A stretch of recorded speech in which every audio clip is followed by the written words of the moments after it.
మినపప్పు లేకుండా అటుకులు బియ్యంతో మెత్తటి స్పాంజ్ దోశలు మనం ఆయిల్ వాడకుండా ఎలా వేసుకోవాలో వీడియోలో చూద్దాం. బౌల్ తీసుకుని దాంట్లోకి 2 గ్లాసుల రైస్ తీసుకోవాలి. ఇలా 2 గ్లాసుల రైస్ తీసుకున్న తర్వాత ఈ బియ్యంలోకి 1 స్పూన్ మెంతులు కూడా వేసుకుని బియ్యంలో నీళ్లు పోసుకుని వీటిని శుభ్రంగా కడుక్కోవాలి.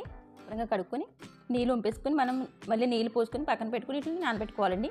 ఇప్పుడు అటుకుల కోసం వేరొక బౌల్ తీసుకుని మనం ఏ గ్లాస్ అయితే రైస్ తీసుకున్నామో అదే గ్లాస్తో 1 గ్లాసు అటుకులు వేసుకుని వీటిని కూడా నీళ్ళు పోసుకుని శుభ్రంగా కడిగేసుకుని పక్కన పెట్టుకోవాలి.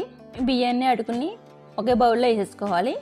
పెరుగు తీసుకుని ఈ బియ్యం అటుకుల్లో వేసుకోవాలి. ఇలా కలుపుకున్న తర్వాత మీకు ఇలాగ మనం ఒక 5 గంటలు పక్కన పెట్టుకోవాలండి. ఇప్పుడు మూత తీసుకుని మనం ముందుగా నానబెట్టుకుని పక్కన పెట్టుకున్న ఈ బియ్యం అటుకుల్ని మనం మిక్సీ వేసుకోవాలి. ఇలా ఒక బౌల్లోకి తీసుకుని దీన్ని నైట్ అంతా మూత పెట్టేసుకుని పక్కన పెట్టేసుకోవాలండి. ఇంట్లో సాల్ట్ కలుపుకుని ఇలా కలుపుకున్న తర్వాత మనం ఈ పిండిని దోశలు వేసుకుందాం.